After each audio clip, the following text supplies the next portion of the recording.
Islam, Islam, Islam. Paradigm shifting the podcast. The brother Maurice Pennington Bay and the brother Sheik, two Moorish master students. Islam Moab. How you doing, Mo? Islam, all praise be to Allah, all is well. Um, Honors to the Prophet, Noble Drew Ali, honors to everything Moorish. Special honors to man. When we honor man, we honor Allah. And I would love to give a special honors to the master student, Sheik Maurice Pennington Bay. Like I told you earlier before the podcast started, you're doing your thing. Yeah. Nah, Mo, we doing our thing, Mo. It's all about doing the prophet's work. That's it. That's it. That's all. It's all about doing the prophet's work. You know what I mean? Extending and learning. The prophet gave the faith of Muhammad here in America. You know, the prophet of Ali. Man, the prophet Noble Drew Ali. I mean, like we was talking about, the condition that we left and how it's important to us to kind of hold on to some of the lessons and the trials that we had to overcome and the things that we had to go through because they made us who we are. They made us who we are,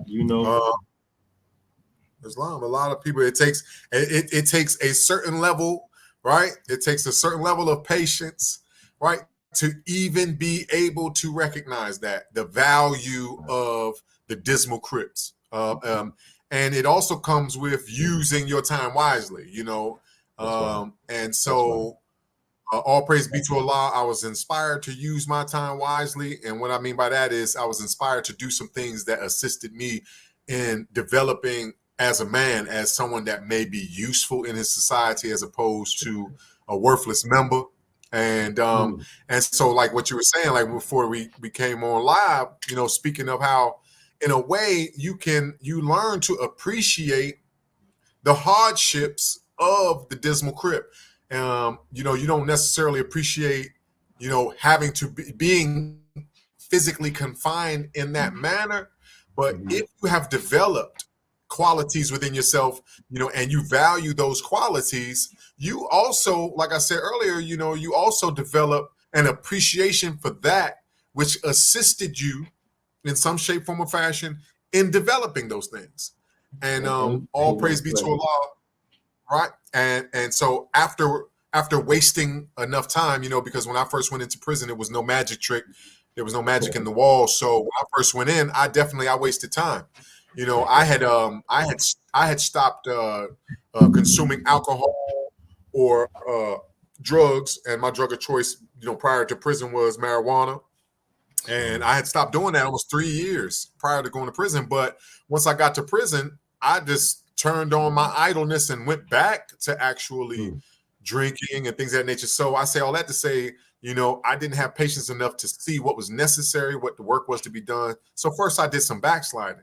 However, I've learned to appreciate that situation because I find a value in the hardships that have assisted me in developing some of the virtues that I have today, and namely, patience.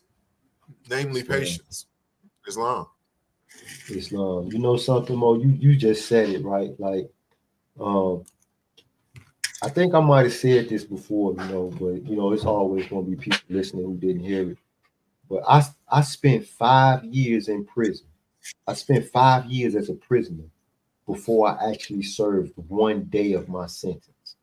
It took me 60 months to have 1 day come off of the time that I started with because of all of the naught and bull junk that I was doing, just losing good time and catching new charges and just really just like you say, just not really being patient with myself, allowing for myself to what they call get into that mode of radical acceptance and what can I control, and how can I learn to control the things that I can't control. That's right. And then moving even further where we get deep into the lessons where it say that in the wise to find in the worst, the wise to find means to do good. That's right. Where it gets even deeper, where we say, well, you know what, I have something that a lot of people in society just don't have right now. And that is the time to really work on myself, to really focus on me. Islam. And that Islam. was something that I learned, you know, and I'll never undervalue that.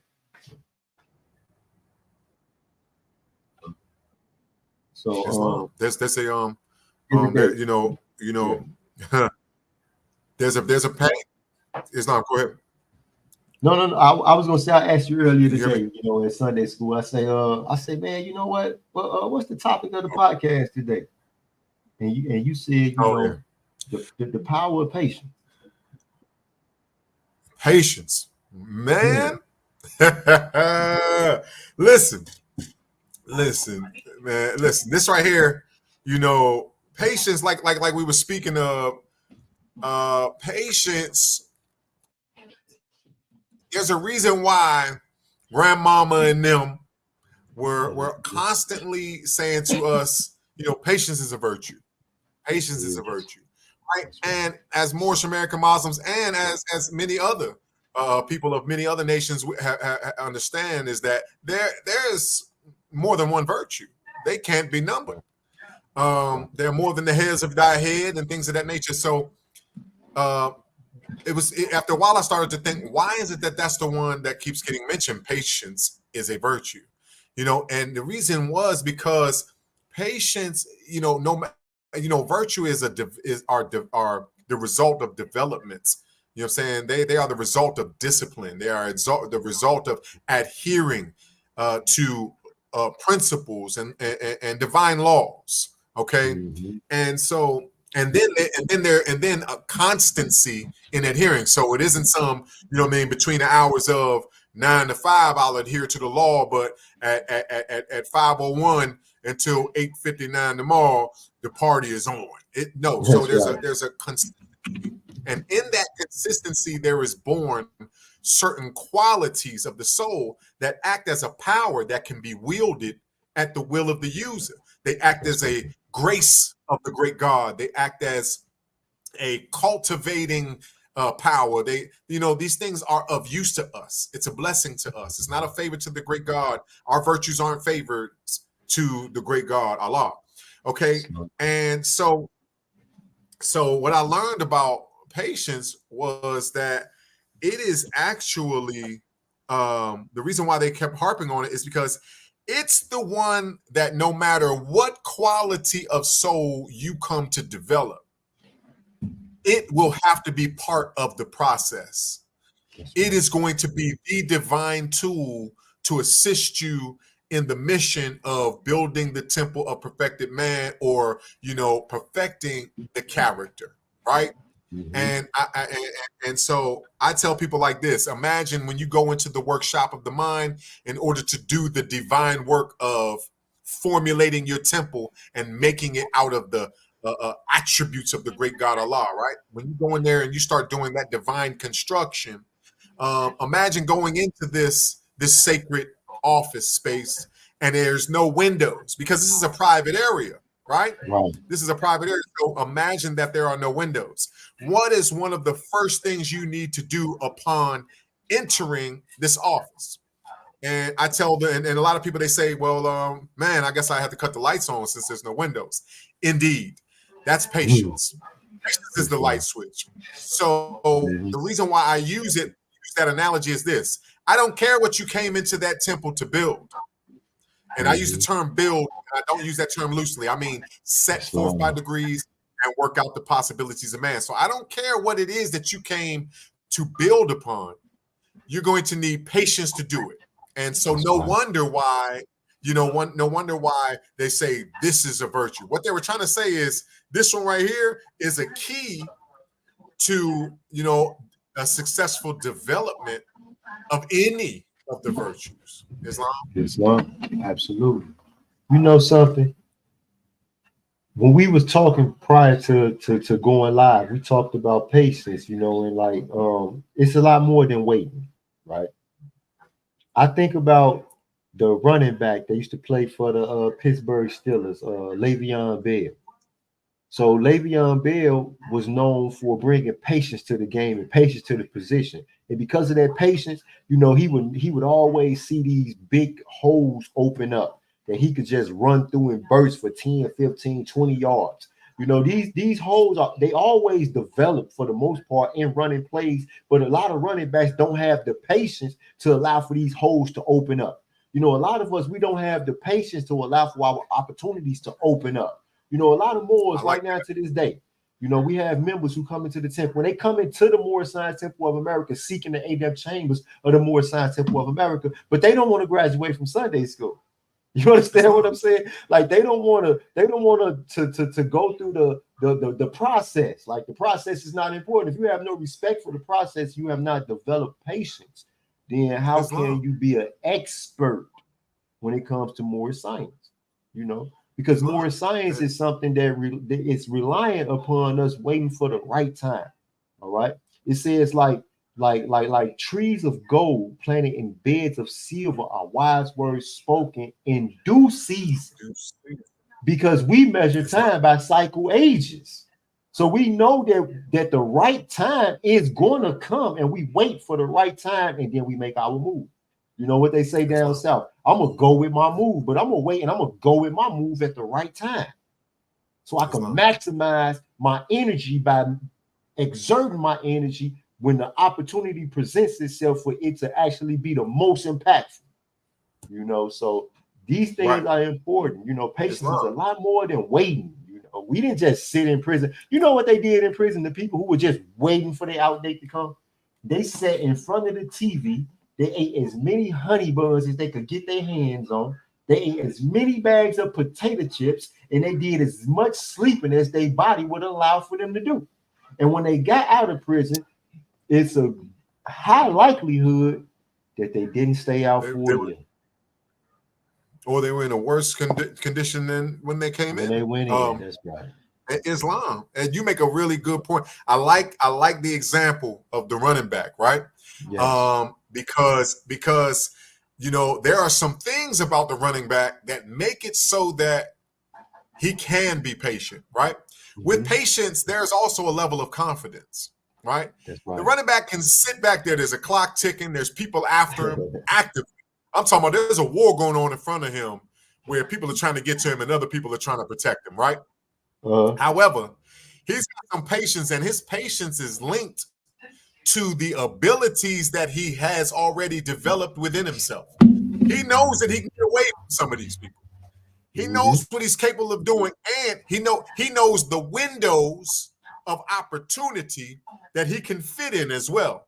And he has a habit of activating a burst of speed upon certain windows that either open up, or because he already understands certain movements of the men in front of him, he moves towards an area where it isn't even visually there yet, and then he trusts. He has belief. He has faith on his side. He's like, my big fella right here, he's going to be pushing towards the right. And my big fella next to him, he's going to be pushing towards the left. This right here going to part like the Red Sea in a second. That's all I got to do is be there, right? And he has to be patient enough to do this, right? And so I say this, patience also, although, you know, because we haven't gotten into digging into necessarily defining it, right? But patience also is linked. You know what I mean? The ability to exercise the power of patience is linked to us developing things within ourselves prior to an expansion of patience. See, when you're using your time wisely, kind of like the brothers you were saying going into the prison systems, and they figure, you know what, forget it. Somebody else is paying the electric bill, the water bill, you know, somebody's paying the rent. Not realizing that in reality they're paying it. You know, life is a hell of a currency. But you know, somebody else is paying these things. So really, all I got, I'm chilling. You know, I'm just gonna relax. And that inactivity, and you know, in that inactivity, we don't develop prerequisites to receive a degree called patience. You see what I'm saying? Patience comes along with a surety. You know what I'm saying? That the end will be well. Patience comes along with belief and faith. So you still have to do work so that you can even get on the steps of belief, get on the steps of faith.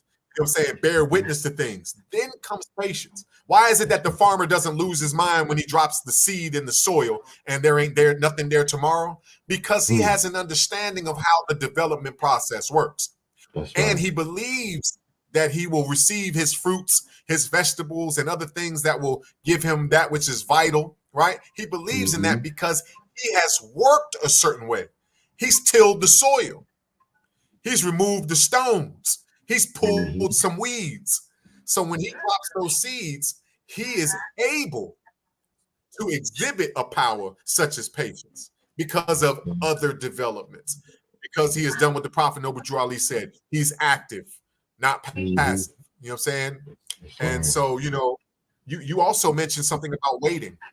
And before the podcast we were talking, I said something about that term waiting, and I've given it some thought as well. And I'm thinking like this: when you're talking about patience, a lot of people think when we say waiting, we mean you can sit idly, right? And waiting actually is speaking of a stillness. To wait is to be still. And when we talk about being still from the higher sciences, what we're talking about is calming the ethers. You know what I'm saying? Making sure you don't get too high, that you fall by climbing, and that you don't sink and debase it to meanness and things of that nature. So to wait is almost the same as saying be still, be patient, right? So that stilling of the mind is an act of patience as well. Islam. You know something?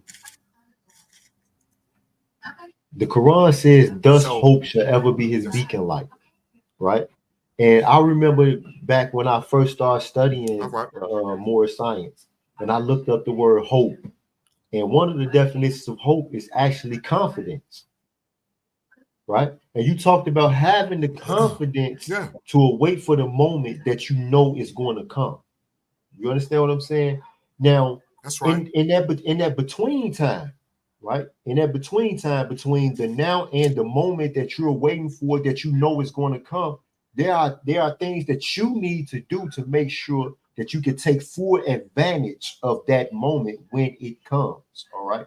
That's where the whole thing where we sat inside of the dismal crypts, going through those trials and overcoming those foes that were placed before us. And I'm not talking about, the idea that people get about, what is prison and, what happens there. Listen, there came a point where none of that stuff meant anything to me no more. I did not care about what was prison life and what was going on in prison. It just did not matter. I just completely relinquished it. I didn't want nothing to do with the politics. I didn't want nothing to do with none of that bull crap. Everything was about me preparing myself for these days, these days right here. Me preparing those who I owe the responsibility to for these days, because these days are going to come to them as well, and that was the most important thing. But you know what all kicked it off? Watching the Prophet Noble Drew Ali's prophecies and his lessons unfold right before my very eyes. All right. Seeing, we tried out. The Prophet Noble Drew Ali, he tells us, to do a thing, and then we do it, and then we be like, wow, it worked. The wise man ain't gonna try to fix a thing that ain't broken. You understand what I'm saying? So for me now, just being out here in the world, I see a lot of, what people are going through here in America, and I understand it. There are solutions to these problems, though. Like I see our young people out there running around in the streets. They want out of poverty really, really bad. A lot of them want out of poverty so bad, but they have not taken the time to visualize what out of poverty really looks like, what it feels like, what it's like. They have not visualized what it would actually take to get out of poverty.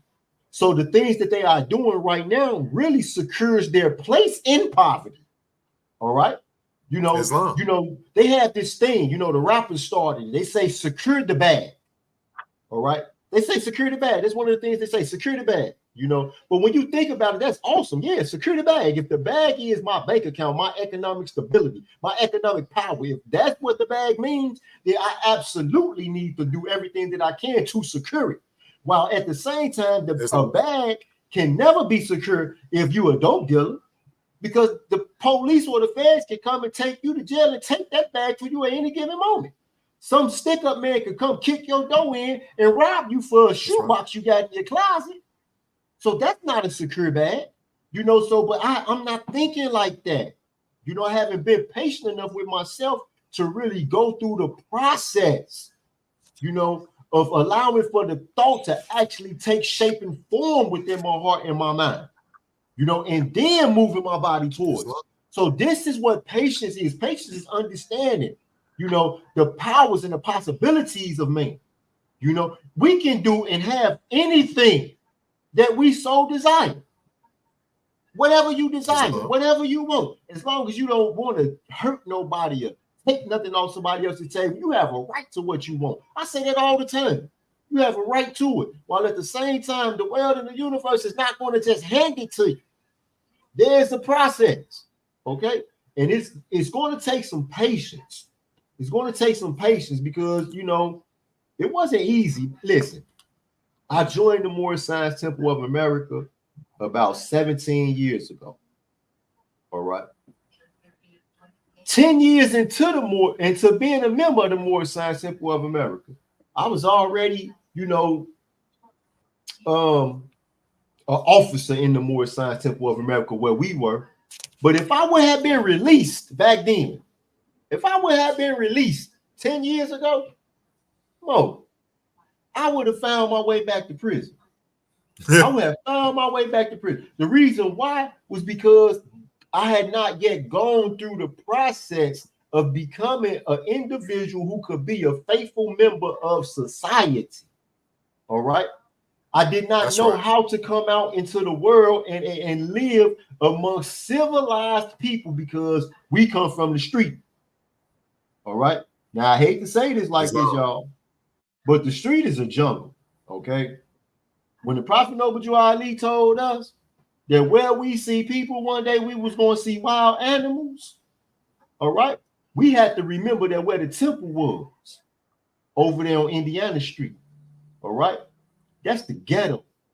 And if the Prophet Noble Ali was talking to Moors who was standing out there right there, looking out the temple windows right there, then what he see around there to this day, I hate to say it like this, y'all, but those Asiatics are acting like animals. Okay. I was an animal. I even had the name of an animal, Snake. All right. If they would have released me, Mo, nah, there was an unfolding process and it took time. And I realized that. And I even had certain things happen in my life, you know, where I would lose my temper real bad, or, you know, I would just see something through the lens of a criminal rather than seeing it through the lens of a faithful citizen. You know, I didn't want to let go of certain, you know, forms of criminal thinking, criminal behavior. I didn't want to let go of the street mentality, you know, looking at guys and, you know, the things that they did and not having compassion for them because they have kind of, you know, broken street codes and street laws and things like that, you know, and all of that stuff right there, you know, that type of thinking would have just got me right back to where I was at, even though I had been in the Moorish Science Temple of America for years. It's a process, y'all. My brother Shay Ray Eo says this all the time. You know, this demonstration is unfolding by degrees. All right. It's unfolding by degrees. It ain't just unfolding all at once. Islam. Yeah, Islam. You know, you definitely set him out for Pennington Bay. You know, a lot of times, like when we're dealing with, like, for example, first and foremost, to touch on or camelback off of what you said about, you know, the Dismal Crips and things of that nature. And for those who don't know, we're talking about the prison systems. You know, I'm currently 48 years of the age, and this is what they tell me. You know, I personally don't remember my own physical birth, and I don't remember a time when I didn't exist. However, documents say that I've been participating in this for about 48 cycles. And out of those 48 cycles, I have chosen by misuse, of my will based on my planning. But all praise be to Allah that Allah is the best of planners. So no matter where I have put myself, I have found myself where I can solve my problems best. I've been in prison out of those 48 cycles. I probably have spent a good 23, 24, probably 25 of those cycles on plantations that we call dismal crypts, or some call the penitentiaries and prisons and jails and boys' jails and so forth and so on. And one of the things I've learned is that, you have to be able, first of all, you're going to work for everything. Don't think anything is coming for free. The great God of the universe gave you unlimited currency, and all that is asked of you is that you spend your money in the right places. Make investments. Do not become consumers. All right? Because the spiritual currency is your attention and focus. You're always paying attention to something, right? That's the spiritual currency, and the bank account is called life. This is why they're always asking you, what did you spend your life paying attention to? Islam. And like anything else, when you spend, you get something for it. It could be a blessing. It can seem like a blessing, or it can seem like a curse, but you will be compensated. Okay. So first and foremost, we have to develop in ourselves, all right, by reflection. Take time out. If you don't know anything else, take time out to consider your circumstances and situation. Just do it. And have the courage to say to yourself, honestly, have the courage to answer this question. Can my conditions be better? Islam.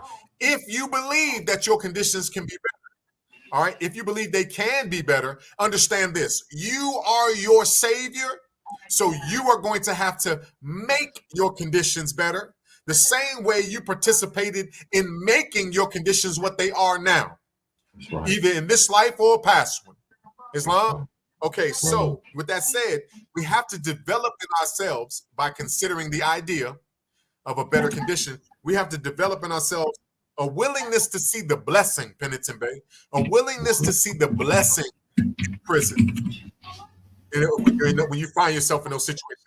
This is how we were able to develop even under such conditions. And this brings me to a definition for patience. Now, patience truly is an attribute of the great God Allah, and it is, in fact, a thought of the great God Allah, and cannot be totally circumscribed by the finite minds of man. However, I'm going to attempt to at least describe its nature, all right, so that we might, grow in our understanding here. Patience, simply explained, patience is the ability to peacefully endure. Patience is your ability to peacefully endure, okay? And note and pay close attention to that word ability. With every ability, all right, every ability is developed, all right? So patience is an ability to peacefully endure. When I say peacefully, all right, when you're dealing with a Muslim, you're dealing with one concerned with righteousness, or being right in their words and deeds for the sake of being pleasing to Allah. All right. When I'm saying peacefully, that means according to your principles. Okay. According to you. So in other words, when you encounter a difficult situation, you need to be prepared to face that situation, no matter what it brings. You have to face it according to your principles. There cannot be a reservation that if this, hey, listen, man, I'm gonna play it cool, Pennington Bay, but if this, or this happens, I'm gonna be a nigga today. Islam. No. Stop Allah. No matter what it is, Islam. No matter what it is, you have to be prepared to react according to your principles. That's the peaceful part. And the word endure, the reason why we're using such a word as endure is because there's a connotation there. Enduring kind of suggests that you may be faced with that which you do not like. Stop looking for a whole bunch of comfortable situations, because the best things have not developed in man after comfortable situations. man learns by what he suffers. Islam. And so when you activate the power of patience, you learn not to create an even worse situation out of the things that you suffer, especially when what you're suffering is some of the greatest things to help you develop, right? And so we have to be willing to see the blessing in the circumstances, right? And Pennington Bell, I got to say this because, this term patience, a lot of people got this twisted. For example, like when we were saying about the waiting and all of that, and some people think, patience is indiscriminate acceptance. They think patience means just go ahead and indiscriminately accept whatever's going on. Wrong. Absolutely not. Wrong. Patience again means that you peacefully endure. That means you peacefully engage and go through. It didn't say, yea, though I walk around the valley of the shadow of death. Yea, though I find a way to sneak under the valley. Yea, though I find a way to jump over the valley, you know what I'm saying, and avoid the shadow of death. No. Yea, meaning certainly. Of course. I mean, what else could we do in this lifetime but face challenges? How else could you exhibit the strength of the great God Allah, right? Yea, though I walk through it. So now you're going through it and you must endure it and you must do it in a specific way. So the Prophet Noble Drew Ali does not teach the Moors to be indiscriminate and the proverbial turn the other cheek with the misconceptions behind that. And they, no. Okay. Number one, in the Holy Quran of the Moorish Science Temple of America, chapter 43, instruction 3. All right, this way, this right here, so you can see that we're not talking about just sitting idly by and accepting anything. In chapter 43, instruction 3, Pennington Bay, it reads, in part, evil is not requisite to man, neither can vice be necessary to be tolerated. Right. So we are not indiscriminately just tolerating anything, meaning we're not just dealing with it and allowing it without doing what is within our power according to our principles to see to it that justice takes its course. Islam. Another one, chapter 22, instruction 3 of the Holy Quran of the Moorish Science Temple of America. The Prophet Noble Drew Ali, being divinely guided by the great God Allah, he says, Islam, what did I say? Chapter 22, Islam. Chapter 22, instruction 3, in part, it says, suffer not thy soul to be ensnared by the allurements of imagination. Suffer not means do not tolerate that. So we also don't tolerate that. We wouldn't tolerate our soul to be ensnared by the allurements of imagination, right? And last but not least, more in the Holy Quran or the Moorish Science Temple of America, because I'm talking about how patience doesn't mean to just sit idly by and accept everything. We got to make sure that people don't do that. We're not here to make victims. We talking about man, upright, independent, and fearless. So we ain't telling you to sit by and just take it on the chin. No. There's a conflict here that can't be told in words. But one of the things you won't do is just pretend that this divine attribute called patience means do nothing.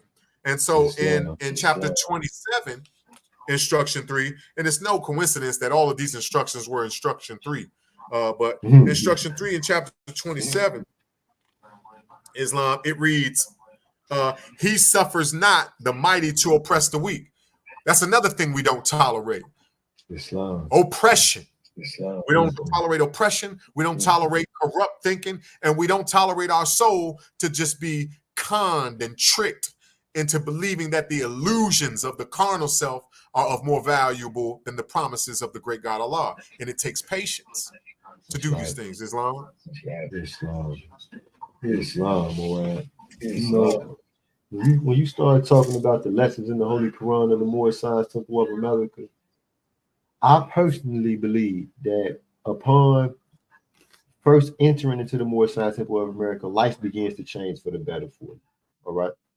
With that being the case, I'll never forget when I was in the last year of my sentence, I was taking a program, the RDAP program, so I can make sure I get the maximum amount of halfway house time.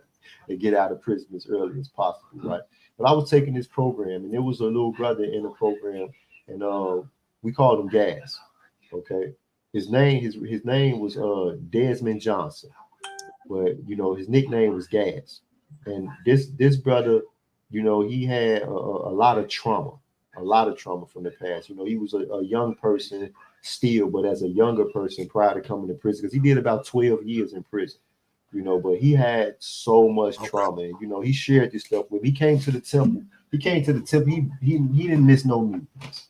He didn't miss no meetings. He never joined the Moorish Temple of America because he had a drug addiction, and I just didn't tolerate that. You know what I mean? Like I would allow for him to join the Moorish Temple of America, but I just would not have allowed for him to stay the way that he was, and he wasn't yet prepared to let go of some of that type of stuff. So respectfully, he never proclaimed his nationality. But this brother, right?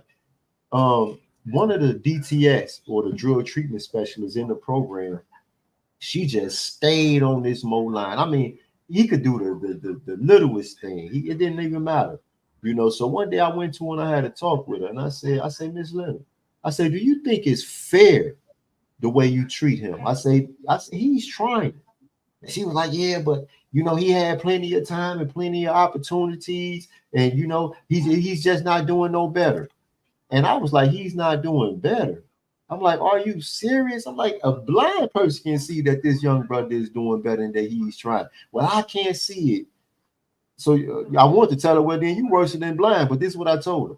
I say, when you realize from how low it is that a person is rising up, it's different from me coming from the first floor to the top floor, or from the basement to the first floor. I'm coming out of hell.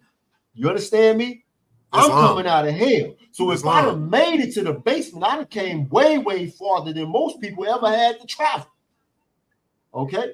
I said, so you need to understand that in your position, with the responsibility that you have, you got to know that growth is relative. All right? Now, as leaders, this is something that we have to incorporate within the process of our teaching, within the process of our guiding, because we are guiders of the nation. Within the process of our guiding of the members and the citizens within our nation, we got to know that where they are along the road is relative to them as individuals. Okay? Now, when you become a guide of the nation, you just ain't out front, way out front, just guide. You got to go back. You got to check on people, make sure they got something to drink. You got to make sure they ain't fell asleep. If they sick, you got to treat them. We traveling with the pack. So you have to have patience, and you have to understand that everything is a process. Seeds are perfect. Yeah, it's perfect as the source from which they come, but they are not unfolded into life made manifest. There needs to be some cultivation. All right. And the husbandman understands patience, like you demonstrated. We don't just drop the seed and then expect for it to just sprout. This ain't magic. This ain't Jack and the Beanstalk. This ain't Jack and the Beanstalk. You understand me? This is real life. This is real life, Mo. So when we start talking about the virtue, patience, see, for one, virtues in and of themselves are all powers. All right. They're all powers. And the wise man, accounteth the attainment of virtue as the highest learning. So it's not my knowledge of medicine, it's not my knowledge of psychology, as the more sciences, my particular knowledge it's not my knowledge of business, being a business law student. That's not what it is that makes me, qualified for these type of positions. It's my virtues. It's my striving towards, being a better person, and the knowing of this, and then the trust that you put into this part, like our grandmothers. We had grandmothers and mothers and fathers and grandfathers that they couldn't read and write at all, but they were great parents and exemplars and paragons when it came to being good humans. This is important. This is where patience, where we see the power of patience unfold. I was a very, very hard-headed, stiff-necked, curious, just a tripping. I was a tripping child. And my mama, My mama showed all of the patience in the world because, you know, I don't know now. I think I probably would have killed one of my kids if one of my kids would have been like me. You know, understand what I'm saying? But my mother was patient with me. And today my mother has told me out of her own mouth that she is proud of me. All right. But doggone, it was a long, it was a long way from, that little, 8, 9-year-old, 10-year-old child who started gang banging and running the streets and being disobedient to every doggone thing she had to say until the man that I am striving to be and becoming right now. So that right there is an example of patience. Just seeing my mom, not just put a knife in my doggone eyeball the second or third or fourth or fifth or 10th or 11th or 12th time I had her sitting up in some European's courtroom hoping that they didn't throw the book at me until they finally did throw the book at me. We gotta understand, like we have many examples of how powerful and how valuable this particular virtue is. And some would say, man, they doing a podcast about patience. You dang on right, man. Somebody need to talk about this stuff. Somebody need to talk about it. Somebody need to bring this, bring this light to the light. Somebody need to do it. Because remember this, Mo. Tell me if I'm lying. I want you to listen to this. Tell me if I'm lying. When we were young people, and when I say young people, I'm talking about when we were 14, 15, 16, and we really didn't have no bills. we had no children for real. We ain't really had no responsibilities for real. But we were in such a big old hurry. We were in such a big old hurry to probably make money or get or go somewhere. Like we had no patience with ourselves with the process of becoming adults. Now, am I the only person who had that experience? Right. Am I the only person who looked back in my past and say, what the mother freak was I in such a hurry for when I was 15 years old? I didn't have to buy no grocery. My mama bought the groceries. I didn't have to pay the bills. I didn't have to do none of that. But I felt like I gotta contribute. I gotta do this. All I needed to do was keep my behind in school and figure out what I wanted to do with my life. See, Islam, Islam, more. You're not alone in that. No, you ain't. You haven't told. You haven't. There's no falsehood there. As a child, as one that is new, so to speak, a neophyte, a beginner. As it pertains to a recognition of truth or comprehension of truth, we haven't developed yet the patience that it takes to really recognize. And this is why this podcast, brother, is so important, because patience is what needs to be activated so that we can even truly recognize where true happiness in life comes. Right? Like when we're children, everything is, as a child, every experience is like a proverbial biting from the tree of human knowledge. All right. We taste something sweet and instantly the mission becomes find something sweet again. We feel something against our skin that feels good and instantly the mission of our life. We're so ignorant, we'll even risk our life like what we did as children, right? This is why, as a child, you've got to have not one parent, but a whole village to keep you alive. That's how dangerous you are. Yeah. With our people, we said it took a village. It wasn't just mom and dad, right? But as children, as initiates, students, neophytes to this thing called the carnal world, the first thing we're going to do is we're going to start chasing what look good. That flashing light to the eyes, that beautiful fragrance to the nose, that savory or sweet sensation to the tongue, and those soft, endearing words, those alluring words to the ear, and so forth and so on, right? And in our instances, that touch from that woman's hand. So we start to chase. First and foremost, we start to bow down to a false god, and we need a parent, aka an adept, a master in certain degrees, a guide, a teacher, a nurturer, right? to watch over us and set us right in our youth, and defend us from the establishment of vice or bad habits, right? Watch the bent in our inclination, so forth and so on. But here's my point.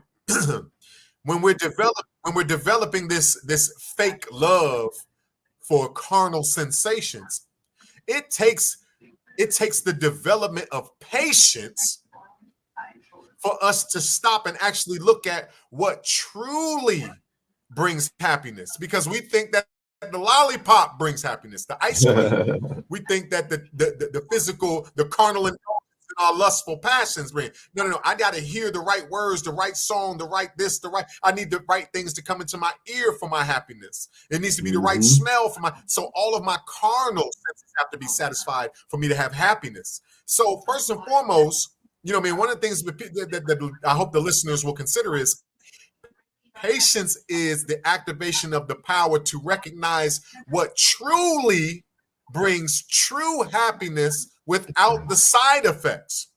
That's right. You see what I'm saying? It takes patience to refrain from the callings of the carnal self and to listen to the still soft voice. Listen, in the Holy Quran of the Moorish Science Temple of America, right, divinely prepared by the noble and illustrious prophet Noble Drew Ali, in chapter 43, right, instruction 28. In chapter 43, instruction 28, it reads, the tender of heart is turned from his purpose by supplications. The proud is rendered more obstinate by entreaty. But the sense of thine insufficiency. Now watch this. The sense, this is where it gets interesting. Islam. Let me shut this. The sense of thine insufficiency. When we start talking about insufficiency, we're talking about a lack of mental fitness, a sense of where you lack at, a sense of where your weaknesses are. You know what I'm saying? Your misunderstandings, your faulty beliefs, things of that nature. Your ability to sense these things. Watch this. It says, a sense of thine insufficiency commands thee to hear. So your lack of proper belief systems and your being in possession of faulty understandings and all of that possession and that lack, it demands that you hear. There's something that's urging you to hear, but to be just, meaning to properly use, to be able to accept that information, properly use that information and things of that nature, thou must hear without thy passions. That's right. Okay. But as a child, the first thing we spend time developing is what? Our addictions to this carnal life. Right. It's got to look good, smell good, taste good, feel good, sound good, right? It is the power of patience that will assist us in lifting ourselves above those carnal passions and desires so that we can even gain a glimpse of what it takes to actually create true happiness for ourselves, more. This is why that topic is so important. We don't even know that contentment is connected to happiness. We don't even know that the application of wisdom, right, to be wise is to be happy. We don't realize what true happiness in life is. And so many of us are out here running the streets, ready to lose our life in our next move, all in the pursuit of happiness, didn't even know you were going the wrong way on a one-way. And if you just had the patience stop and pay attention to the signs, you would see that every sign you've passed along the way says, make a U-turn. And all you want is there. All you want will be along that path, along with hardships, but in that direction. It's a whole nother, it's one thing if you get your butt whooped in the name of righteousness and you get paid compensation what you was looking for. It's a whole nother thing if you just taking butt whoopings and you ain't getting paid. There's some mad fighters that they jump in that ring down there in Las Vegas thinking it was a fight, it was a pay night. They got whooped and lumped up. You can't even see. And they tell you, man, you ain't getting paid for this, dog. You see what I'm saying? And so patience is, Pennington Bay, everybody's got a principle, right? Even those who know the right thing to say, like our principles are love, true peace, freedom, and justice. Our principles are obedience, to law, respect and loyalty to government, right? Tolerance, unity. All right, we all have a principle. At least verbally, we can proclaim it. But what we have to understand is this: it actually takes the power of patience to move according to these laws that we say we possess. Islam. Islam. That's right. That's right. Hey, you know what? You know what you just said about man, they gonna be mad they get down there in that ring and then they don't get paid. How about Man, how you see how about hard when that you man punched me? but how about when you pay for the butt whooping? How Yeah, about when you pay for it? you You had understand insult me? to injury, brother. You had Listen, you just. we do it all the How do time. we I do done that? did it before. Explain that to me, brother. How do I pay for my own butt whoopings? I would never do something like that to myself. Oh, you wouldn't, huh? Man, tell me how I did it, Pennington. So when we go out there and we purchase that poison and put it in our body, and then later on in our life, you know, we suffering all types of illnesses and we hurting and we aching and then we dying. We paid our own money for it. You understand what I'm saying? You might know I'm gonna what you tell know. you something. You might know what you know, but I ain't convinced yet. What up? I was having a conversation, right? I was having a conversation. You know, I had a crisis coming to my life a couple weeks ago. All praise is due to Allah. It's about over with, though. Islam. I mean, we whooped this crisis. You understand me? Because we prepared for it. Okay, but prior to that, may Allah bless your whole family. I go down here I called a halfway house center one day and I say, hey, listen, I need to go to the doctor and I need to be at the doctor by 5:30 or before 5:30 because the doctor closed at 5:30. Okay, so a slight procedure needs to be done. I get off of work at 4:30. I don't know. I'm not going to be able to make it to the house meeting. But they told me, well, listen, if you ain't here, the police going to be to come get you and you're going back to prison. So now you need to leave work. So I'm like, well, dang. It was no choice for me to make, Moab. You understand? So I had to leave work. So I leave work, and then when I get there, I'm like, hold up, like, so you mean to tell me that I had to come to this meeting where they didn't discuss anything that had anything to do with me? It didn't have nothing to do with me. Well, you know, this is mandatory. And I'm like, well, wait a minute, huh? Well, you ain't missed school, you ain't missed work. So I say to this lady, I say, you pay taxes, don't you? I mean, that Joe, you pay taxes. So now your tax dollars go to pay for this halfway house situation. Your tax dollars also go because I earned an academic scholarship. All right. At 44 years old, I went down there to them people's college, took their placement test, and almost scored a perfect. So I earned an academic scholarship to study psychology over here at this school. So I ain't paying for it. Your tax dollars is paying for it. Now I'm going to ask you a question, intelligent person. Would you rather pay to keep me housed in prison, or would you pay for me to go get this education so that the likelihood of me ever going back to prison is slim to zero? Now I'm going to inform you that I ain't going back to prison because I'm prepared. But the average person who look like me, who is not educated, what happens? So now I'm going to ask you, intelligent person, who they taking your money. They done already took it. The tuition already been paid. Okay? When the pay cycle comes around, this whole little prison situation is paid for. How would you rather spend your money? Well, I don't even think about that.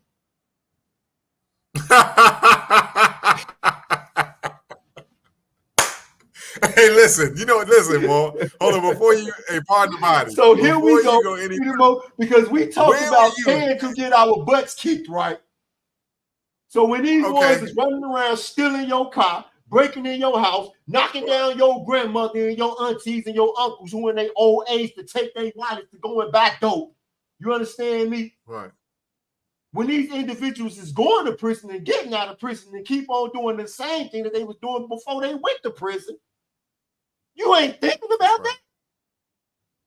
You paying to get your butt kicked. You understand? But you in this business. No, fraud. You paying to get your butt kicked. Yeah. All right. That's what you're doing. You actually paying cash money, something like 37% of your earnings, to get your butt kicked. That's foolish. Okay.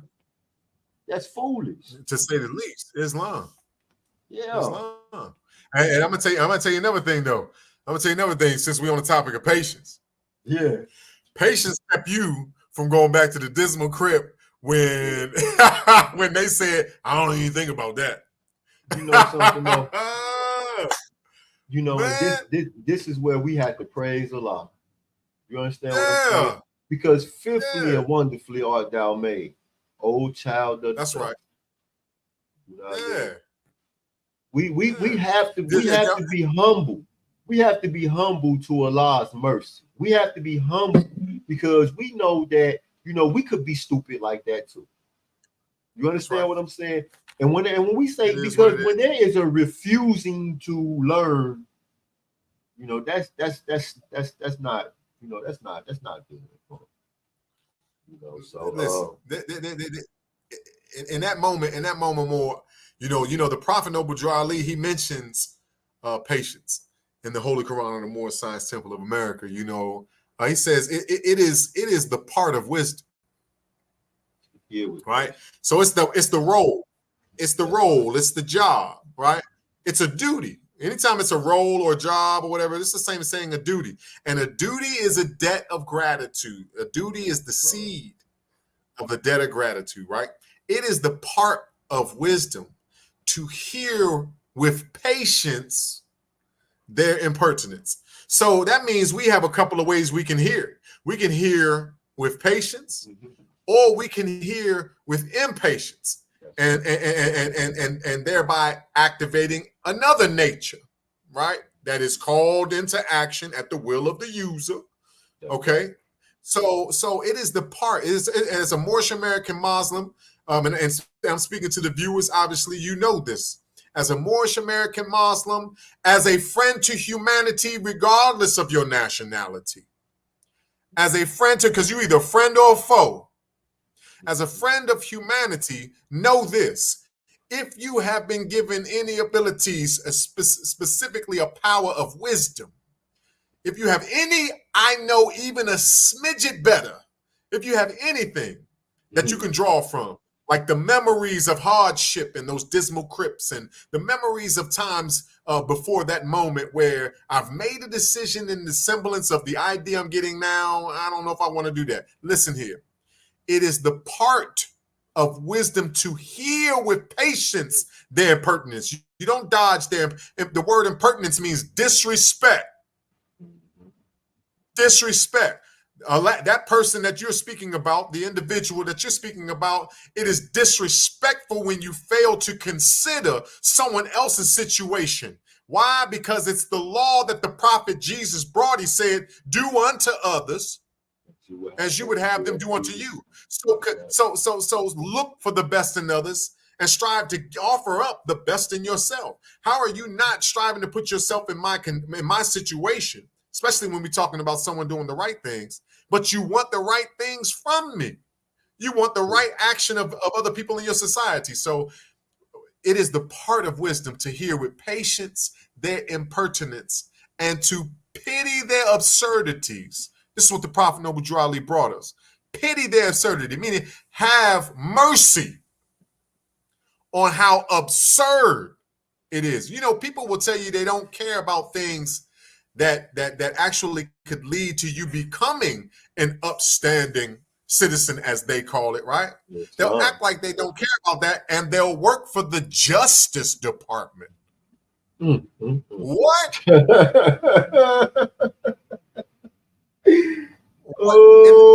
Wait. What type of fantastic foolishness in the name of hypocrisy? If this isn't straight out of the insufficiency of knowledge, I mean, what? Hey, well, you know what they say, super stupid, Mo? when the stupid throw on the cape.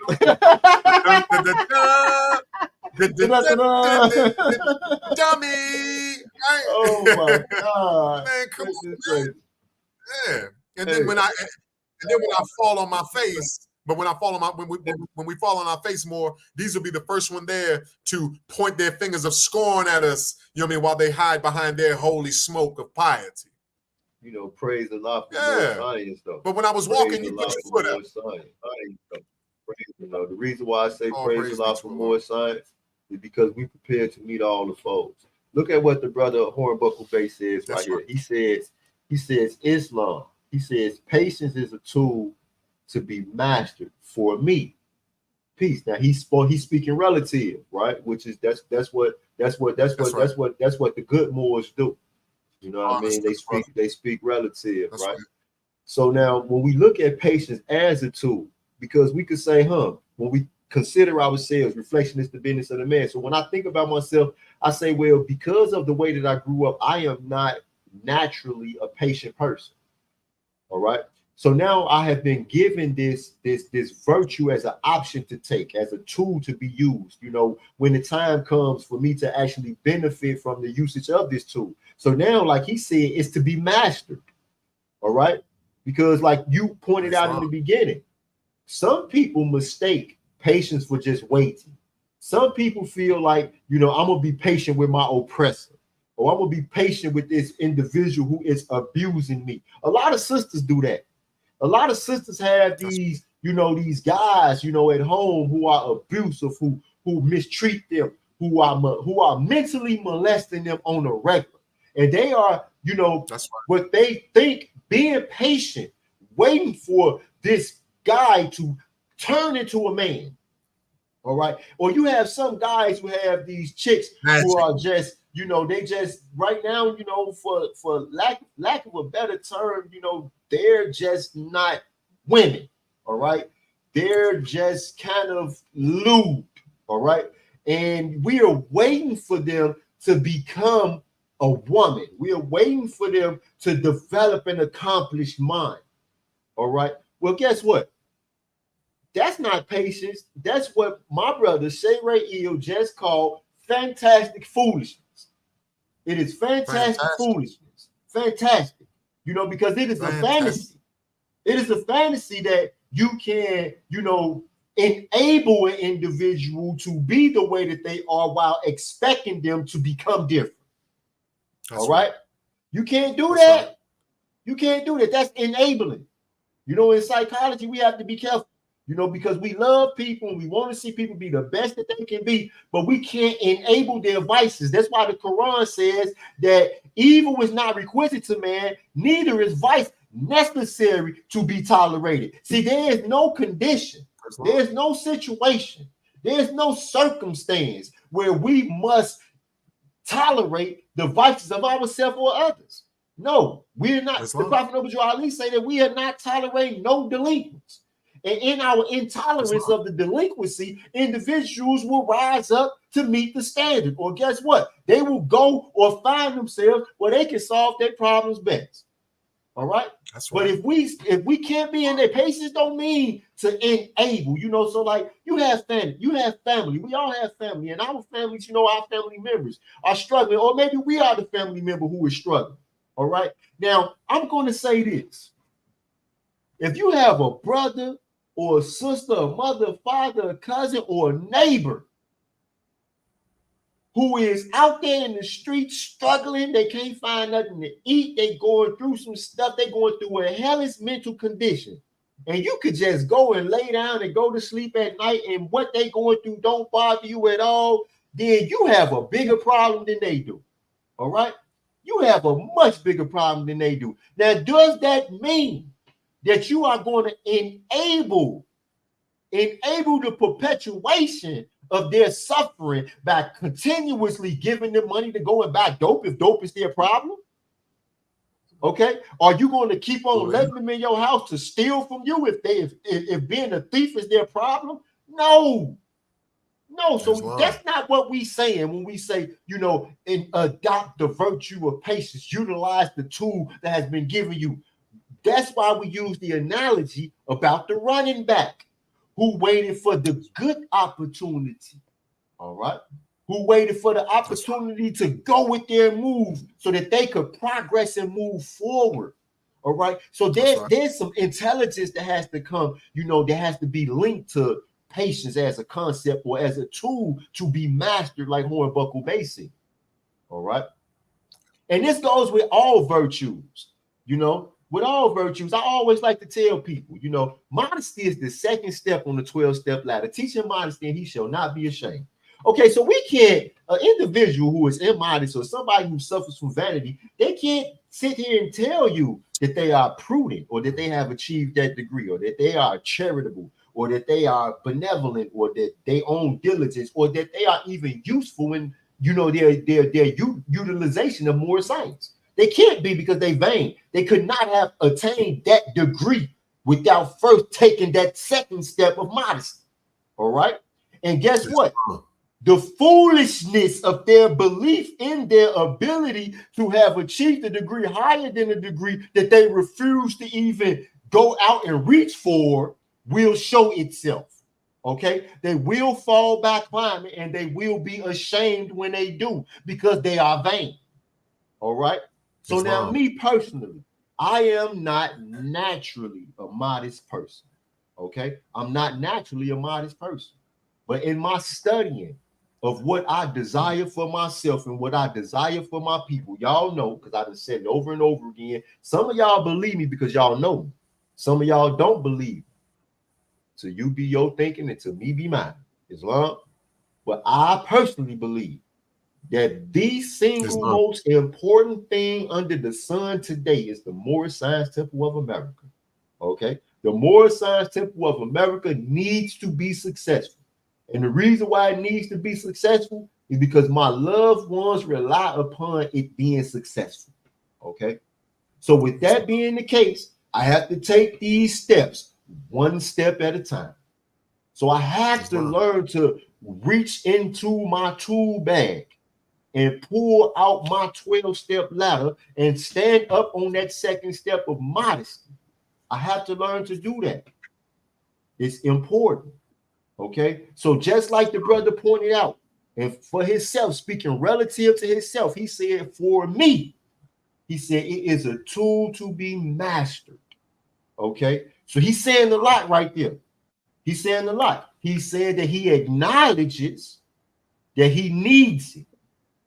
He is acknowledging that it is valuable and is worth being mastered. Okay. It's a lot being said in that. A lot being said in that. Honor to those ones, honor to the ones out there learning this vocation. Okay. Humbling themselves to the teacher, the master of masters, the Prophet Noble Drew Ali. All right. The Prophet Noble Drew Ali, who we know to be the Professor Drew. I say it all the time. That's the only master teacher. He is the only master teacher. All right. Islam. First,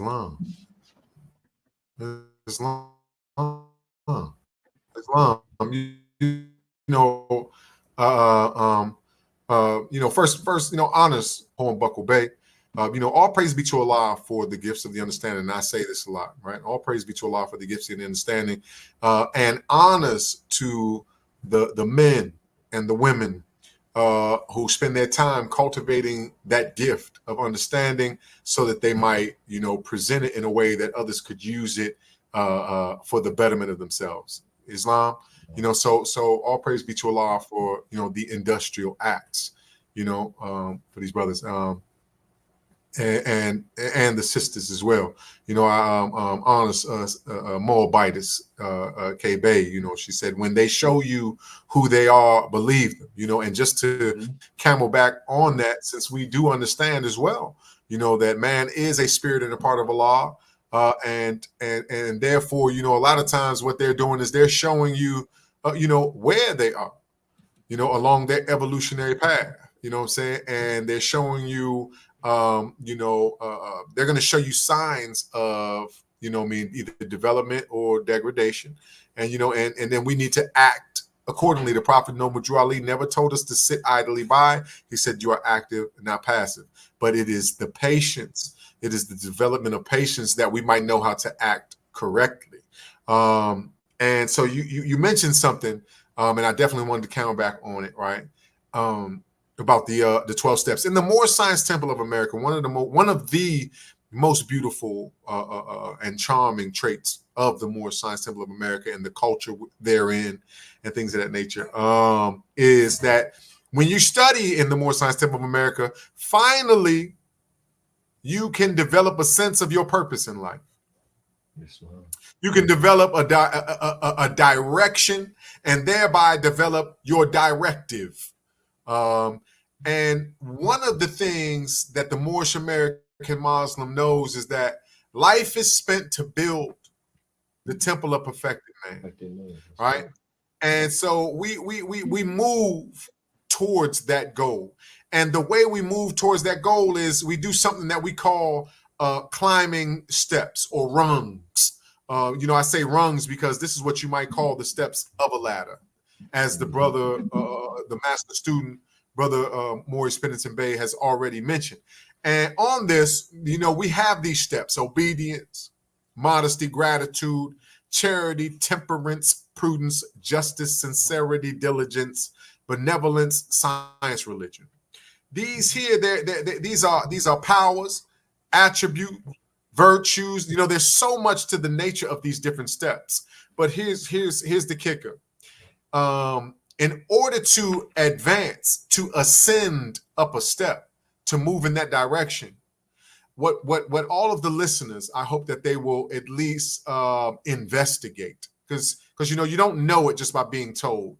So I don't want to say I hope that you know this after I say it necessarily, but I pray for the sake of humanity, I pray for the sake of your happiness, that you will at least consider this idea, meditate on this idea, cut off your social media for a second, step away from, the circle of friends that may not have had it within them to even offer you an idea of contemplating your purpose in life or how to actually accomplish your purpose. Step away just for a moment and think about this. The power that it takes to ascend from one rung to the other, the power is going to be your patience, your ability to meet and overcome challenges. This is what we're talking about when we're saying in the Holy Quran of the Moorish Science Temple of America, those who gave thee a body furnished it with weakness, but he who gave thee a soul armed thee with resolution.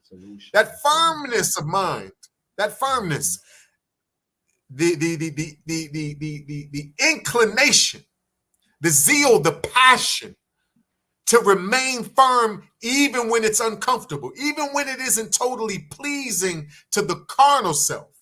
That's right. The ability to even gain the education that this discomfort is actually necessary in the growth process. The ability to advance these steps. It's riding in the vehicle that we're just merely calling patience. It is a necessary vehicle. Okay? And so this is why this is important. What the brother Maurice Pennington Bay and I are trying to accomplish in part here with this particular episode on this podcast, the paradigm shifting, is we're trying to get you to entertain even the idea, first and foremost, that your condition can be better than what it is.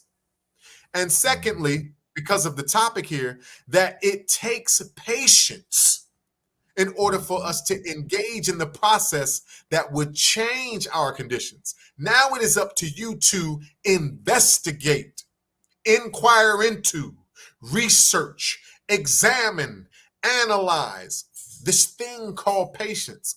And while you're rubbing your mental hands on the idea called patience, the essence, the nature of it seeps into the etheric bloodstream, and the reaction is the birth of another idea about what to investigate, what to do next. And then you meditate and you reflect on the idea. And then what happens? The birth of another idea. I don't know, dog. I just got the idea to order this book that said Patience for Dummies. I don't know what idea will be born on your soul plane. Allah is the best of knowers. But I'm here to let you know that naught is naught. Nothing is from nowhere. So when an idea comes from nowhere, in reality, this idea is born on your soul plane based off of the seeds of another idea that you planted. The same way if I plant an apple seed, I get apple trees. Well, when you plant ideas about patience, the fruit that grows is things that has within it the vital nutrients and minerals to help nurture patience. That's right. All you've got to do is remove your focus from all of the carnal things that have no saving power, and just for a moment, because the seed of thought grows at the speed of thought. That's so right. Just for a moment, focus that power, that life force, that energy on the idea. Vanity tells you that you need to know all of how it works. But patience is a thought of Allah, and it cannot be totally circumscribed. All you need to do is reflect upon it with the intent of embodying the spirit of it. Stop trying to know everything from a carnal standpoint. The carnal mind cannot comprehend. The finite mind cannot comprehend things infinite, but it can consider them. I might not necessarily know everything there is to know about potent drugs such as the fentanyl they have out there. I don't know everything there is to know about it. But I tell you what, if I put my bare hands on it, just because I don't know everything about it does not mean that there's not going to be a chain reaction while I'm holding it in my hands. Like so, when you hold certain ideas in your mental hands, there is a chain reaction. You see what I'm saying? So it takes patience to even consider these words. It takes patience to act. And just like the brother was saying, and we've been collectively going back and forth about, there isn't an inactivity. When there's a fire started, a small fire starts in your home, you don't sit there and see that fire and say, you know what, I'm going to be patient because this thing might put itself out. That's not how it works. Oh, you bet not. Because to remain inactive in the face of the spirit of fire, loose, you know what I'm saying, without boundaries, because it's all right if it's on your stove and it's, you didn't turn the eye on, but loose, not obeying the boundaries, all right, to remain, inactive is to accept the destruction. As a matter of fact, it is to exacerbate the destruction. It is to be responsible for the destruction. Islam, that's right. Right? And so all of that to say more that it takes patience to develop everything you want. It takes patience to develop the hope about things. It takes patience to develop the love, the truth. It takes patience to love instead of hate. It takes patience, right? It takes patience to activate, because a lot of people out here, they bait the hate in you. And in order to obey a prophet sent by the great God Allah, you have to activate the power of patience. I would act like a fool towards you, but I'm too busy concentrating on loving Allah. I'm too busy being an example and an expression. What's the word I'm looking for? A missionary, a vicegerent of the great God Allah. I'm on the job right now. I'm on the clock. I'm telling you, you're lucky, because when I get off, but right now I'm on the clock. And I gotta stay on the clock. You know what happens when you leave work early, Pennington Bay? That paycheck is only the hours that's missing. Islam.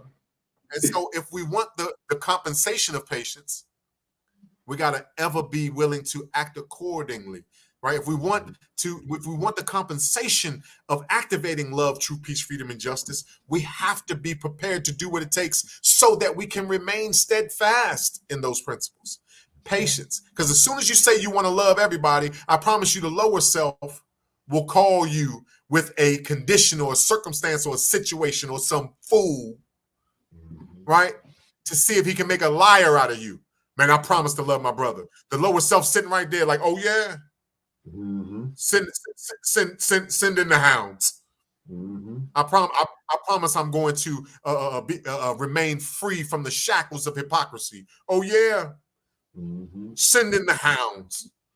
In order for you to even abide by your laws, it takes patience. Islam. So patience is a functioning trait. You're not functioning if you're not patient. Islam. Islam. Islam. And with that, I wanna throw in another word, that it relies patience. It's we have to have patience in order to have what's called integrity. All right. And one of the definitions of the word integrity, because when we look at the word is integral, but one of the definitions of the word integrity is to be whole. So to lack integrity is to be incomplete, to not be whole. So me, when I learned to be honest with myself, I found out that I did not have very much integrity. I would when in those moments when I would say to myself that I was going to be good, and then the challenge came to be good, I would immediately be bad.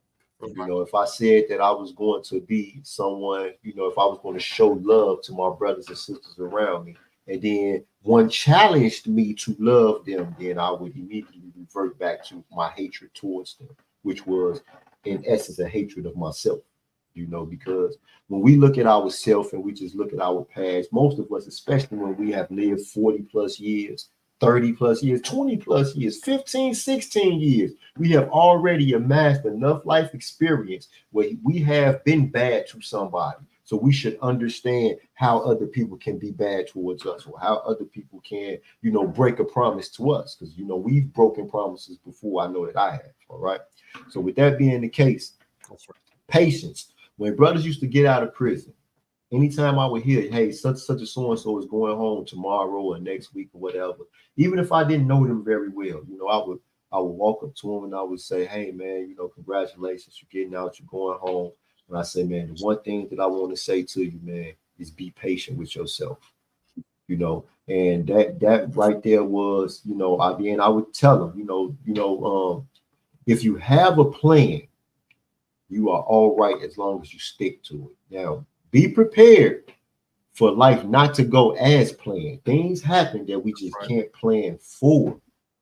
Okay. Right. But when we have a plan means that we have actually went through the process of preparing for a known moment that is to come.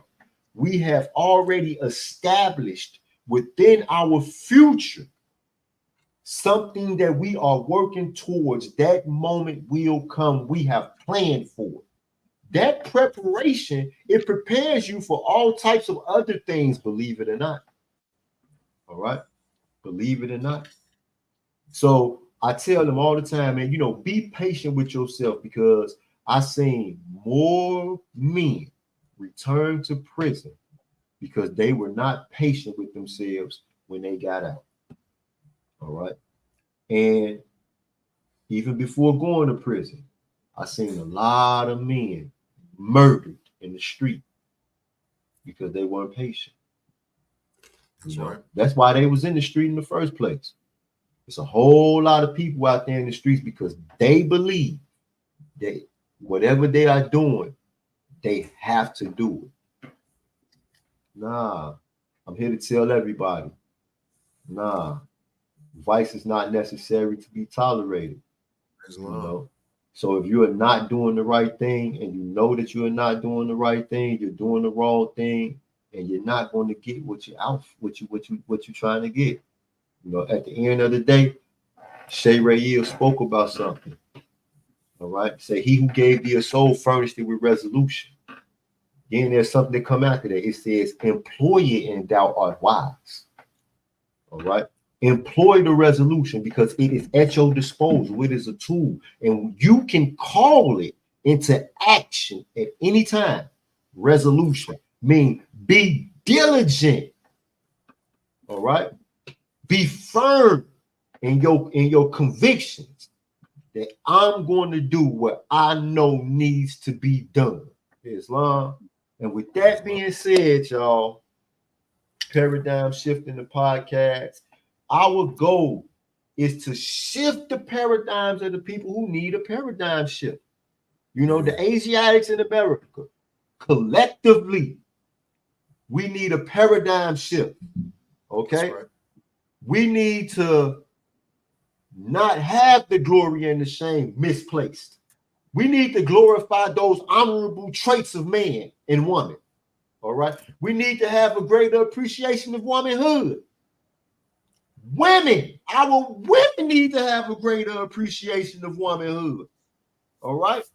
This is something that I'm working on. So, tune in on Fridays, y'all, 9:30 p.m.